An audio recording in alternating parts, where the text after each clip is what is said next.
Ta grâce a dissous ma honte.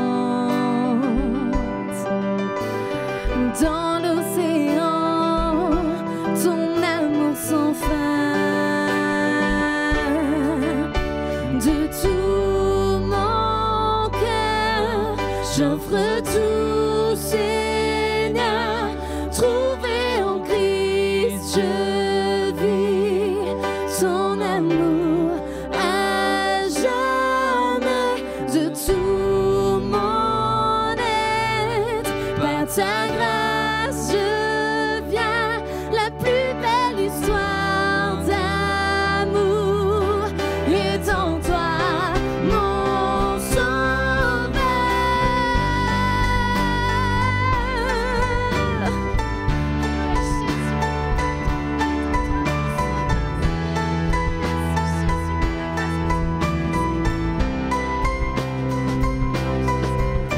Ta grâce rugit, tel un vent violent, et ton amour a terrassé la mort. De tout mon cœur, j'offre tout, Seigneur. Trouvé en Christ, je vis ton amour à jamais.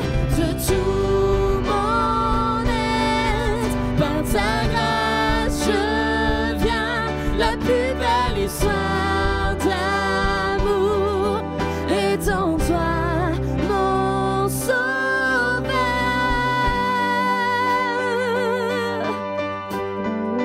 Est en toi, mon sauveur.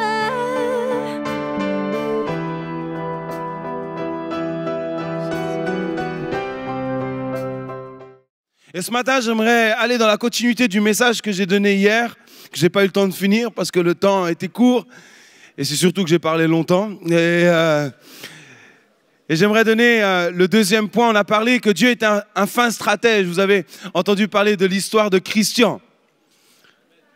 Vous vous souvenez déjà de l'histoire? Et j'aimerais continuer dans ce message ce matin. Dieu est un fin stratège. On avait vu le premier point que nous étions tous appelés, que tant qu'il y aurait des hommes, l'œuvre de Dieu va se poursuivre. Dis à la personne à côté de toi ce matin, tant que tu es là, l'œuvre de Dieu continuera. Dis-lui, tant que tu es là, l'œuvre de Dieu continuera. Tant que tu es là, l'œuvre de Dieu continuera. Et dis-lui aussi, il a une stratégie pour toi. Regarde-le bien droit dans les yeux. Il a une stratégie pour toi. Il a une stratégie pour toi.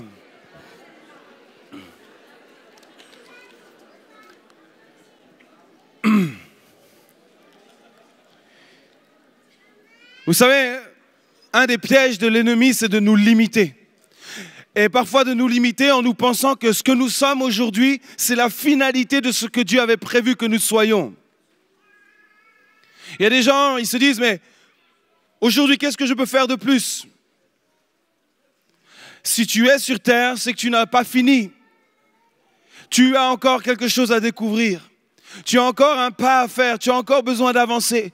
Hier soir, j'ai beaucoup apprécié ce moment de cette soirée que nous avons vécue où ensemble, nous avons pu avancer dans la présence de Dieu étape par étape.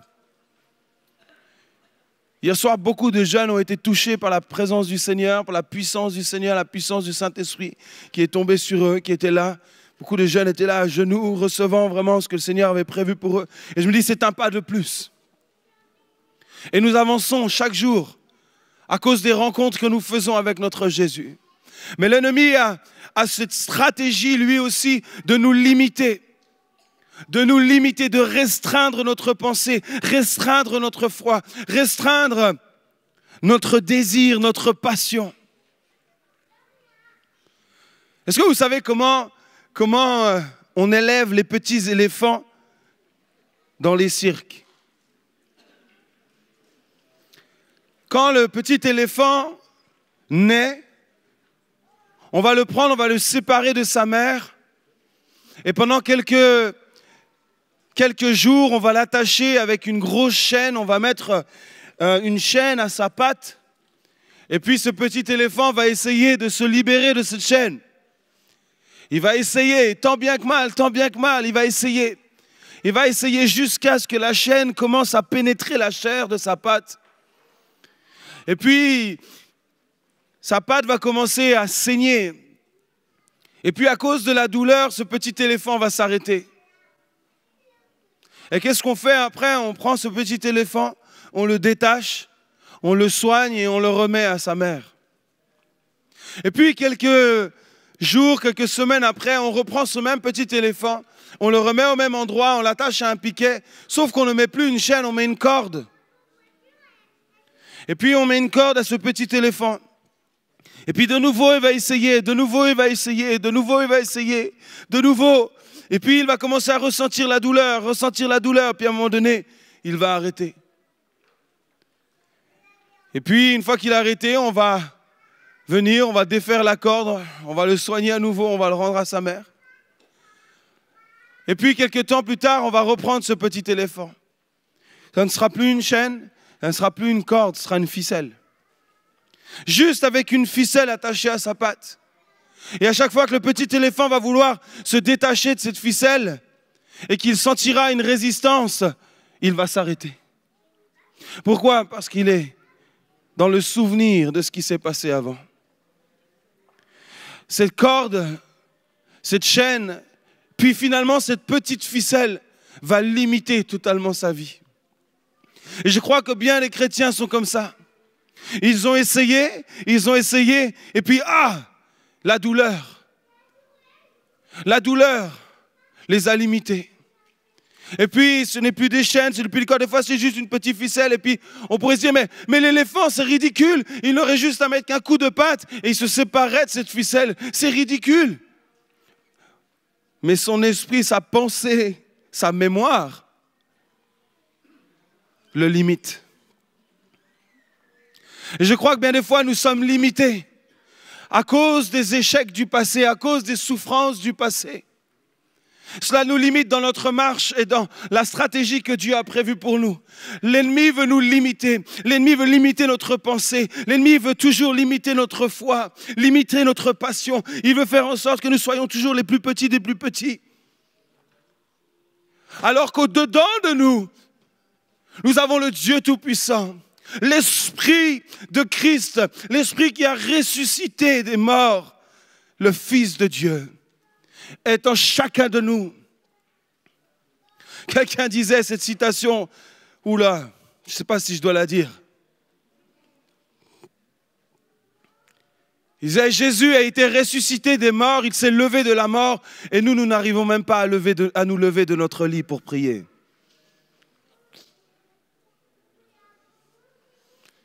Parce que nous n'avons pas toujours conscience de ce que Dieu veut faire. Et je crois que ce matin, le Seigneur veut élargir ta pensée, élargir ta vision de ta vie. Peut-être tu t'es enfermé avec tes ficelles, tes cordes, et puis à chaque fois que tu veux faire un mouvement, tout cela se met en place, et c'est comme cette marionnette qui n'arrive plus à bouger, et qui est là, qui est comme prisonnière, enfermée. Mais le Seigneur est venu te guérir, te restaurer, te sauver, afin que tu puisses entrer librement dans le projet qu'il a pour toi. C'est un projet de liberté qu'il a pour toi. C'est un projet de restauration, un projet de guérison, un projet passionnant. C'est une aventure extraordinaire. Oui, il y a des épreuves, oui, il y a des difficultés, mais Jésus a toujours le dernier mot. Jésus est toujours celui qui met le point final. Jésus est toujours celui qui dit, je suis le roi des rois, le Seigneur des seigneurs, et ce que je dis, je l'accomplis. Dieu est un fin stratège. Et j'aimerais tellement que chacun d'entre nous puisse entrer pleinement dans cette stratégie, ce projet. Josué, pour revenir à l'histoire de Josué, Josué va envoyer 2 espions pour explorer la ville de Jéricho. Et puis, ne me demandez pas pourquoi, comment ça se fait, j'en sais rien. Ces 2 espions vont se retrouver à passer la nuit chez une prostituée. Les plans de Dieu sont vraiment étranges parfois. Attention, ce n'est pas une excuse. Et ils vont se retrouver là et cette prostituée, Rahab, va leur sauver la vie. Alors que le roi entend qu'il y a des espions, elle va les cacher sur le toit de sa maison. Elle va dire non, ils sont déjà partis. En fait, elle les cachait. D'ailleurs, c'est ça qui va sauver sa vie après. Et j'aimerais lire avec vous une déclaration extraordinaire de la part de Rahab. Donc Rahab qui fait partie du camp ennemi, qui fait partie de Jéricho, au verset 9, elle va déclarer la chose suivante. Je sais, donc Rahab parle, elle dit, je sais que le Seigneur vous a donné ce pays. Vous nous inspirez une si grande terreur que chacun ici a perdu tout courage à cause de vous. Wouh! L'ennemi est en train de dire, je sais. Je sais. Et j'aimerais vous dire aussi que l'ennemi sait beaucoup de choses. Si vous êtes convaincu que Dieu a un projet pour vous, sachez que l'ennemi en a un pour vous aussi. Il sait qu'il y a un projet extraordinaire qui t'attend. Il sait qu'il y a quelque chose d'extraordinaire qui est devant toi. Et il le sait tellement qu'il veut t'empêcher d'y rentrer. Des fois, il en est même plus convaincu que nous-mêmes. Parfois, l'ennemi a plus de foi dans le projet que Dieu a pour nous que nous-mêmes, nous avons foi dans le projet que Dieu a pour nous. Et c'est pour ça qu'il cherche à nous limiter, c'est pour ça qu'il cherche à nous restreindre, c'est pour ça qu'il nous emmène toujours dans notre passé. Tu n'as pas réussi, tu vas échouer, tu n'es pas doué, tu n'es pas compétent, tu n'as jamais rien fait de bon. Cela est bien trop grand pour toi, cela est réservé aux autres, mais pas pour toi. Il cherche à te limiter. Je vais vous dire même que l'ennemi, il est présent ici ce matin. Dans chacune de nos réunions, il envoie de ces anges déchus là pour essayer de semer la zizanie, pour perturber, pour éviter que la vérité vienne dans les cœurs, pour éviter que la vérité vienne et percute les vies. Parce que là où il y a la vérité qui rentre, ça va libérer les gens. Et lui, il ne veut pas que la vérité pénètre les cœurs. C'est pour ça que parfois vous vous égarez dans vos pensées. Commencez à penser au poulet de midi.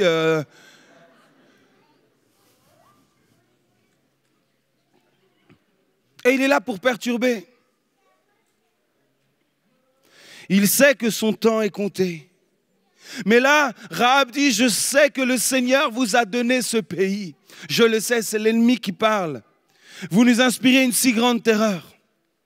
Mes amis, il faut que l'ennemi soit en panique quand vous êtes quelque part. Il faut que l'ennemi dise, ah là là là là là, oulala. Alors lui, il sait. Il sait à quoi il est appelé, il sait qui il est. Il sait qu'il est un enfant du roi des rois. Il sait que le ciel lui appartient.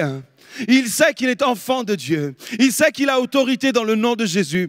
Il sait qu'il est ici sur terre, mais que sa vraie place est dans le ciel avec Jésus. Il sait, il connaît la vérité et la vérité l'a affranchi. Cet homme est dangereux. Cette femme est dangereuse parce qu'il sait qui est Jésus. Mes amis, c'est ça qui effraie l'ennemi. C'est quand il voit quelqu'un qui connaît réellement Jésus-Christ. Vous savez, ce n'est pas le nombre de réunions auxquelles nous assistons qui effraie l'ennemi. Ce n'est pas le fait que nous soyons là qui effraie l'ennemi. Ce qui effraie l'ennemi, c'est quand quelqu'un commence à croire et mettre sa foi en action. C'est ça qui effraie l'ennemi. Quand le médecin dit « je crois », j'ai vu, j'ai cru et j'agis, comme on a vu dans la première étape de ce message. Comme Josué, il a vu, il a cru et il a commencé à agir. Et là, il y a danger. Il y a danger. Rahab dit, vous nous procurez une si grande terreur. Et ce qui est étrange, c'est que Rahab n'avait jamais vu ces gens. Alors comment c'est possible qu'elle ait peur sans même les avoir vus? Au verset 10, nous avons entendu. Elle dira, nous avons entendu en effet que le Seigneur a asséché la mer des roseaux.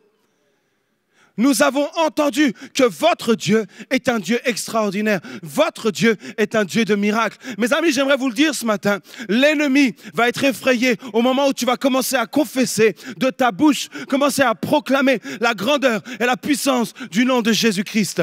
La puissance de ce qui sort de ta bouche va faire la différence dans les jours et les années qui viennent. C'est ce que tu déclares, c'est ce que tu es, mon ami. Ce que tu déclares, c'est ce que tu deviendras demain. Mais le problème, c'est beaucoup trop de gens se lèvent le matin en faisant quoi? Ils se plaignent. Ils se lamentent. Ils critiquent, ils murmurent. Cela, tu n'effraies en aucun cas l'ennemi avec cela. Mais il faut que de ta bouche jaillisse une louange, jaillisse un nouveau son. Et j'aimerais dire aujourd'hui qu'un nouveau son doit sortir de ta bouche. De nouvelles paroles doivent sortir de ta bouche. Parce que ce que tu dis, c'est ce que tu seras. Et sa parole est la vérité. Et c'est pour ça qu'il nous a donné une parole, sa parole, pour que nous puissions la proclamer, nous puissions la manger, nous puissions la digérer et ensuite la proclamer, la vivre au plus profond de nous-mêmes. Que ce ne soit pas simplement une belle récitation du matin, juste pour notre bonne conscience, mais que ce soit une réelle proclamation de foi sur ce qui est, ce qui nous attend et sur ce que Dieu est pour nous chaque jour. Déclaration. La louange est notre langage de foi. Dieu cherche des gens qui vont prendre sa parole au mot. La louange, c'est incliner son cœur avec action de grâce et non par obligation. Mais c'est le fruit de notre foi. La louange, l'action de grâce est incomplète quand elle n'est pas exprimée, quand elle n'est pas libérée. Quand Dieu a créé le ciel et la terre et le monde et tout ce qui va avec, il a parlé. Sa parole a été libérée. Mes amis, sa parole est en chacun d'entre nous. Et l'ennemi le sait, c'est pour ça qu'il veut te limiter. Il ne veut pas que tu commences à proclamer la parole. Parce qu'il sait que quand tu commences à proclamer la parole de Dieu, il va commencer à être en panique. Parce qu'il connaît, lui, la puissance de la parole de Dieu. Lui, il a passé plus de temps avec Dieu que nous tous ici réunis. Il connaît la puissance du nom de Jésus. Il sait qui est ce Jésus. Et il sait que quand quelqu'un commence à confesser le nom de Jésus sur sa vie, il n'a pas d'autre choix que de quitter le territoire. Et il veut te limiter pour que rien ne sorte de ta bouche. Moi, je prie avec le cœur. Si Dieu avait simplement parlé avec le cœur, vous ne seriez pas là aujourd'hui. Il a ouvert sa bouche et la parole s'est fait entendre.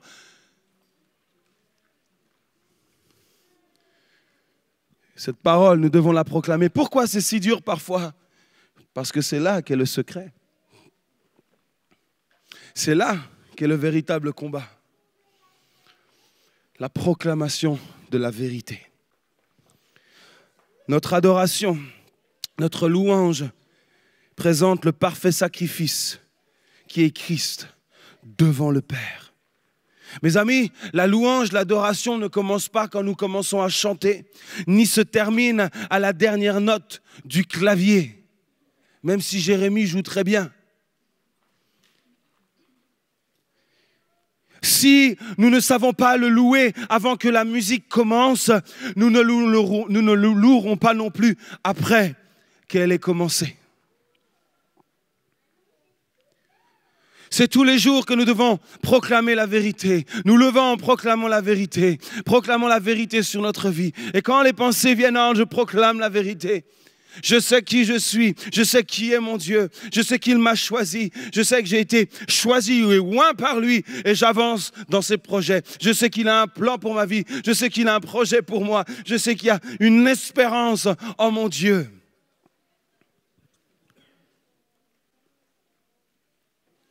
Elle a entendu, Rahab a entendu. Nos louanges, nos prières sont les armes les plus puissantes qui rappellent à l'ennemi qui nous sommes en Christ. Au son de nos voix, à la louange de nos cœurs, l'ennemi s'enfuit. Il n'a pas d'autre choix que de s'enfuir. Au verset 11, il est dit à ces nouvelles, Rahab parle toujours, elle dit à ces nouvelles, le cœur nous a manqué et personne ne se sent plus le courage de vous résister. Oh! Personne ne se sent plus le courage de vous résister. Et je sais qu'au moment où je parle, beaucoup de gens se disent « Ouh là là, mais moi je suis loin de tout ça, j'avais jamais vu comme ça. Moi c'est ma petite prière dans mon petit coin, ma petite louange dans mon petit coin. » C'est pour ça qu'aujourd'hui je te donne ce message. C'est pour que tu vois la louange et la prière dans une nouvelle perspective, dans une nouvelle dimension. C'est ce qui va te faire avancer dans une nouvelle étape, dans une nouvelle vie avec Christ. C'est le fruit de tes louanges, le fruit de ta prière qui va t'emmener sur un nouveau territoire, sur un nouveau terrain que Dieu a prévu pour toi. La confession de ta foi. Nous devons réaliser l'importance de ce que l'ennemi entend. Nos louanges et nos prières le découragent. Il n'y a pas de petite prière, il y a la prière. Il n'y a pas de petite louange, il y a la louange et l'adoration. Souvent, on me dit, Matt, tu ne veux pas faire une petite louange? J'ai horreur de ça. Quand on dit une petite louange, c'est quoi une petite louange? Fais-nous une petite louange.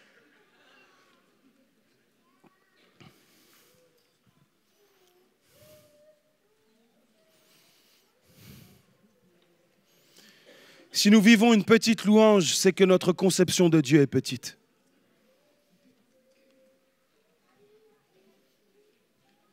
Plus nous réalisons qui est ce Dieu, je vous assure, plus nous nous approchons de lui, plus notre vie de louange et de prière ne fera qu'augmenter. Nous découvrirons la grandeur de qui il est. Et nous ne pourrons plus nous taire. Nous vivrons pour sa gloire et pour lui seul. J'aimerais te le dire, tu ne le vois peut-être pas encore. Mais au moment où tu commences à louer le Seigneur, quand tu commences à élever la voix, quand tu commences à prier chaque prière que tu fais, il n'y en a pas une que Dieu n'entend pas. Chaque chant que tu élèves, il n'y en a pas un que Dieu n'entend pas. Mais plus que ça, il n'y en a pas un que l'ennemi n'entend pas non plus.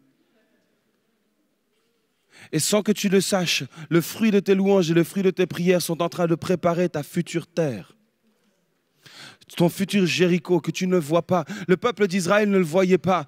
Il ne voyait pas cela. Il ne voyait pas que l'ennemi était déjà en train d'être en panique dans cette nouvelle terre qu'ils allaient bientôt conquérir. Il ne le voyait pas. Mes amis, nous sommes avant tout dans un environnement spirituel et nous sommes dans cette guerre aussi spirituelle. Et nous sommes là pour proclamer les choses spirituellement. Prenons de la hauteur, prenons de la maturité. Et au moment où nous commençons à proclamer, sans même que tu le saches, alors que tu es en train de louer Dieu, en train de remercier Dieu, tu es en train de préparer ta nouvelle terre sur laquelle bientôt tu vas pouvoir aller marcher parce que l'ennemi est en train de trembler. Il dit, bientôt, il faudra que je parte parce qu'il y a un homme là qui est en train de prier, en train de louer. Et je sais que là, il doit venir sur ce terrain et bientôt je devrais partir. Mais cela dépend de ce que tu proclames, cela dépend de ce que tu choisis de dire chaque jour. Si tu choisis la murmure, tu vivras dans la murmure. Si tu choisis dans la critique, tu vivras dans la critique. Si tu choisis de proclamer la vérité, tu vivras dans la vérité. Tu marcheras dans la vérité. Tu ne le vois pas encore, mais l'ennemi tremble. Il tremble. Et il te faut continuer à avancer. J'aimerais te le dire, tu ne pars pas de zéro avec Jésus, tu pars de sa victoire. On ne part jamais de zéro avec Jésus, on part de sa victoire. Je marche, je suis vivant parce que Christ est victorieux. Je suis debout parce qu'il est victorieux. C'est ça mon point de départ. Ce n'est pas moi qui essaye de réaliser quelque chose. Je suis plus que vainqueur. Oui, j'ai reçu cette victoire alors que je n'ai même pas eu besoin de combattre. C'est lui qui a combattu pour moi. Et je vis, je marche dans cette victoire, je proclame cette victoire. Le chemin de la victoire ne consiste pas à nous analyser sans cesse. L'introspection n'est pas quelque chose qui va t'emmener quelque part, mon ami, si ce n'est à te morfondre sur qui tu es. Mais laisse la lumière de Christ briller sur toi. Laisse l'œuvre du Seigneur se faire et commence à proclamer la vérité. Emmène la lumière dans ta vie. Emmène la puissance du nom de Jésus dans ta vie. Emmène à ce que cette vérité puisse vraiment prendre place dans ta vie. Et cela passe par la confession de ta foi, la confession de ce que tu crois réellement. Et à ce moment-là, tu verras que ta vie va changer. Tu marcheras sur ce terrain victorieux. Mes amis, il faut nous apprendre à nous détacher de nous-mêmes au risque d'être immobilisés par nos limites. Vous connaissez peut-être ce vieux chant qui dit « Chaque fois que tu pries, que tu loues le Seigneur, l'enfer tremble, tremble de peur. Chaque fois que tu pries, que tu loues le Seigneur, l'enfer tremble, tremble de peur. Chaque fois que tu pries, que tu loues le Seigneur, l'enfer tremble de peur. Chaque fois que tu pries, tu fais fuir l'ennemi. La victoire est pour ceux. Chaque fois que tu pries, tu fais fuir l'ennemi. La victoire est pour ceux. La victoire est pour ceux qui louent Dieu. Commence à proclamer la victoire. Commence à proclamer qui est Dieu. C'est ça le chemin de la victoire. Commencez à déclarer avec foi. J'aimerais vraiment ce matin que tu puisses voir ou commencer à voir la louange et la prière avec une nouvelle perspective. L'impact est bien plus grand que tu peux l'imaginer. L'impact, c'est qu'il dépasse le moment présent. Ta louange et ta prière va dépasser le moment présent. Même si aujourd'hui tu es en train de prier, tu es en train de louer ce que tu as fait ce matin, mais tu es en train de préparer ton avenir. Il dépasse le moment présent puisqu'il est en train de préparer ton futur. C'est ça la puissance de la louange et de la prière. Il prépare ton futur.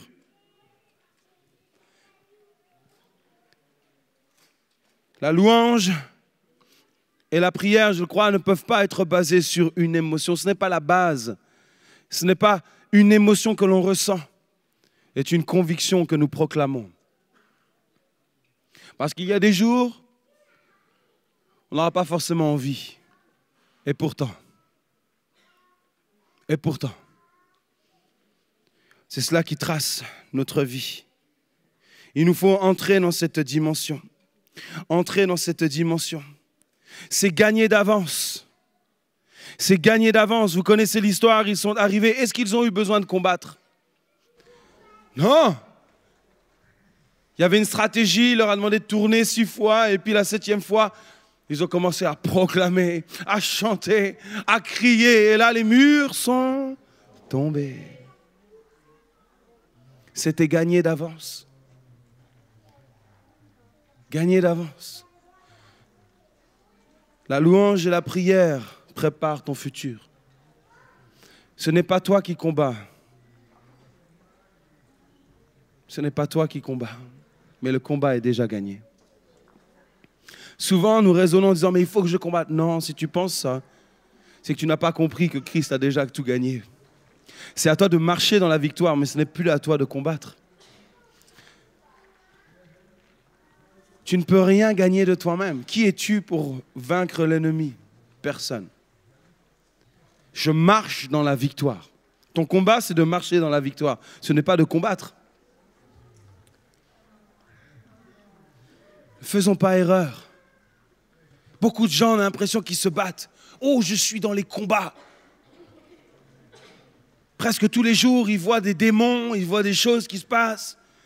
Le pneu crève. Oh, l'ennemi m'a eu. Non, c'est juste un clou qui est rentré dans ton pneu. Maintenant, si tu as envie de dire que c'est l'ennemi, je crois qu'il va bien le prendre. Il va dire, ouais, c'est moi, c'est moi, c'est moi. Je prends. Je voulais acheter du pain, la boulangerie était fermée. L'ennemi ne veut pas que je mange. Vous savez, l'ennemi, c'est l'être le plus orgueilleux qui existe. Et les orgueilleux, ils aiment qu'on parle d'eux. Donc, si vous voulez faire la promotion de celui qui est le plus orgueilleux, bien à vous. Et lui est le plus content. Même quand ce n'est pas lui, il dit, oui, c'est moi. Je prends, c'est pour moi. Oui. Oui, tu as raison, c'est moi. Je n'avais pas prévu, mais oui, c'est moi. C'est moi. J'avais envoyé personne, mais si tu le dis, c'est moi. Et voilà ce qu'on proclame de nos bouches. Oh, l'ennemi. On fait la promotion de ce que l'ennemi fait. Arrête de faire la promotion de ce que l'ennemi fait. Et des fois qu'il ne fait même pas. Mais commence à déclarer la vérité de ce que Christ a fait. C'est ça qui va changer ta vie. Ce n'est pas en disant, oh, l'ennemi est là, il m'attaque, oh là là. Ça ne change rien. Mais la proclamation que même si l'ennemi vient, même si l'ennemi m'attaque, même si l'ennemi peut être là, s'il me perturbe, je sais avec qui je suis. Je sais que ma vie est dans les mains de celui qui a créé le monde, qui a créé la terre et qui a choisi. Il m'a choisi, il m'a oint pour marcher avec lui. Il m'a choisi pour être rempli de confiance, rempli d'assurance. Je sais que là où je suis, c'est le projet de Dieu pour ma vie et rien ne pourra me séparer de cette pensée que je suis son enfant et rien ne pourra me séparer que je suis celui qu'il a choisi afin que je sois heureux et épanoui sur cette terre. Voilà, c'est des choses comme ça qu'il faut commencer à proclamer. Et là, tu es en train de préparer ton futur. Tu es en train d'avancer. Tu n'es pas en train de reculer. Oh là là, tous les coups. Oh là là, j'ai mal. Marche dans la victoire. Proclame la victoire. Chante la victoire. Prie la victoire. C'est cela le chemin sur lequel tu dois marcher, mon ami. Et tu verras que tu avanceras. Tu avanceras de gloire en gloire. Tu verras que tu découvriras de nouvelles choses. Le Seigneur te conduira. Le Seigneur guidera tes pas. Je vous le dis, il est le guide de celui qui avance. Il est le guide de personne d'autre. Si tu ne choisis pas d'avancer, si tu ne choisis pas de prier, si tu ne choisis pas de louer, il ne te guidera pas puisque tu n'avances pas. C'est à nous d'avancer. À nous de prendre la décision d'avancer. Alléluia. Premier point, nous avons été choisis. Et deuxième chose, il a une réelle stratégie. Jéricho est tombé, mais c'était gagné d'avance. L'ennemi avait entendu. Qu'est-ce que l'ennemi entend de ta bouche?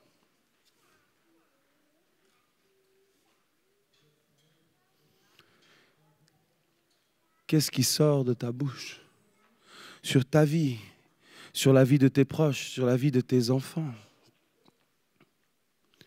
Sur ton église, sur ton pasteur, sur tes frères, sur tes sœurs, sur ta ville, sur ton pays. Vous savez, parfois on se dit, oh, mais quel est l'avenir pour l'église? Qu'est-ce que l'église va devenir dans les temps dans lesquels nous vivons? Mais j'ai envie plutôt de nous demander, quel avenir pour nos villes? Quel avenir pour notre pays? Le Saint-Esprit n'est pas venu il y a 2000 ans pour que nous ayons des meilleures réunions entre nous. Le Saint-Esprit est venu pour que les villes soient changées, pour que la joie soit importée dans les villes, pour que notre pays soit transformé. Il n'est pas juste venu pour qu'on passe du bon temps entre nous.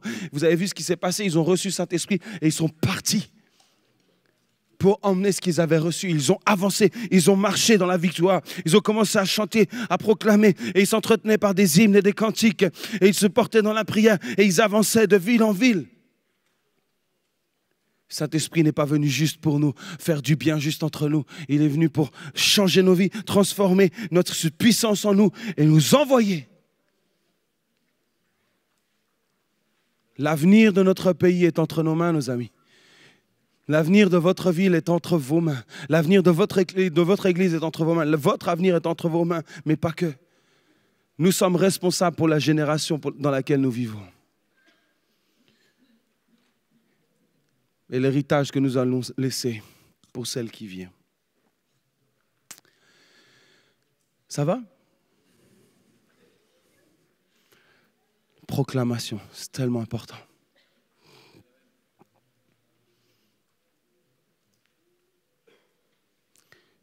J'ai été élevé dans une famille où mon père, mes parents, étaient très à cheval sur ce que nous disons, ce que nous disions entre nous.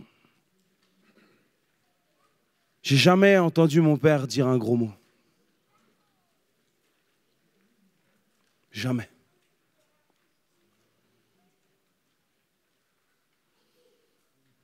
Parce que lui, il avait vu dans sa vie ce qu'une parole pouvait faire.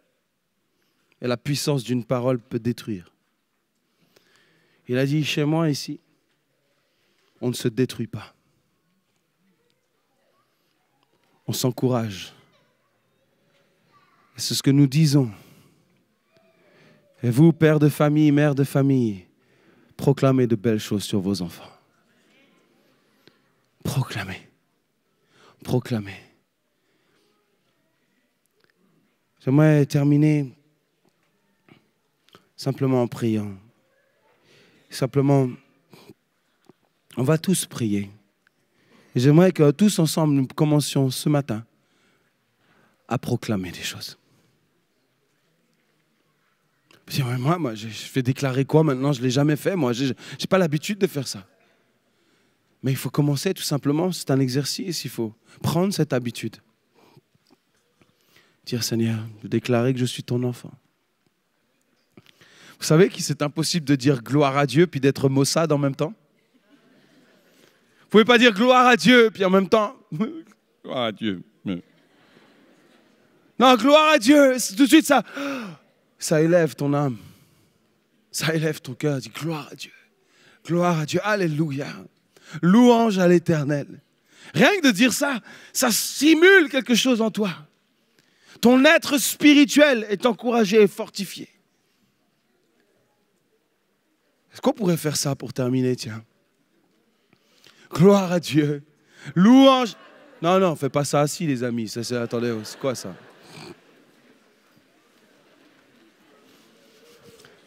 Hier, il y a une dame à la fin de la soirée, elle est venue me voir, elle me dit « Merci vraiment pour ce que vous nous apportez, hein, mais ça nous bouscule quand même. Hein. » Mais elle me dit « Mais peut-être on en a besoin aussi un peu. » Mes amis, on a tous besoin d'être bousculés. Tous. Moi, j'ai besoin d'être bousculé. Nous tous ici, nous avons besoin d'être bousculés. Nous avons besoin d'avancer. D'avancer. Alors, on va terminer ce matin en disant gloire à Dieu. Louange à l'Éternel. Est-ce qu'on peut faire monter des actions de grâce comme ça, Seigneur, juste pendant quelques instants, quelques secondes, où on élève le nom du Seigneur, on dit commence à le rendre gloire et honneur. Amen. Alléluia. Faisons-le. Alléluia. Merci Jésus. Alléluia. Merci Jésus. Gloire à ton Saint-Nom, Seigneur.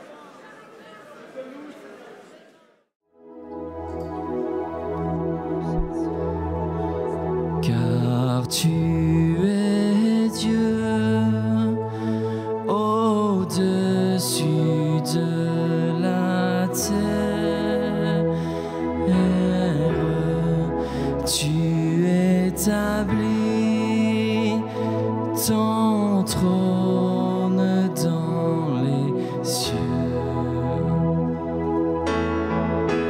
car tu es Dieu de la terre, tu es le roi, tu es le seul Dieu, Dieu de gloire, Dieu de gloire, Dieu.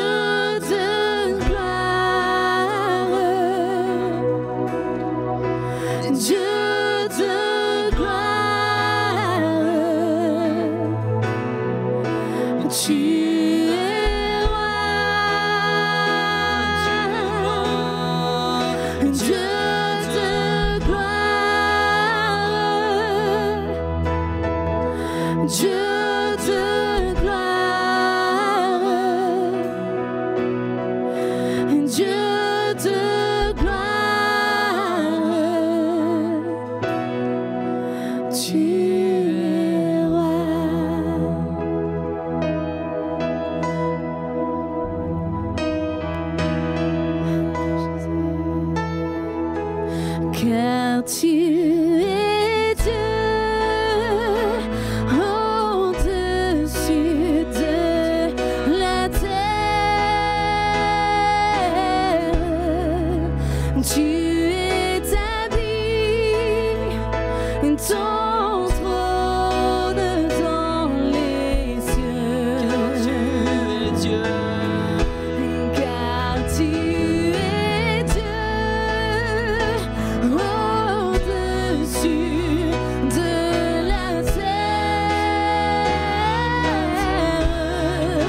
et tu es le roi, tu es le seul Dieu. Et je t'exalte, Je t'exalte, oh je t'exalte, je t'exalte, et tu es roi, et je t'exalte, et je t'exalte, et je t'exalte, et tu es roi. Est-ce qu'ensemble ce matin on peut redéclarer ce chant en chantant car tu es Dieu au-dessus de la terre, rien n'est comparable à ton nom, rien n'est comparable à qui tu es. Tu es Dieu au-dessus de la terre. Tu établis ton trône dans les cieux. Car tu es Dieu au-dessus de la terre, et tu es le roi, tu es le seul Dieu. Dieu de gloire, Dieu de gloire, Dieu de gloire, Dieu de gloire, tu es roi, Dieu de gloire, Dieu de gloire, Dieu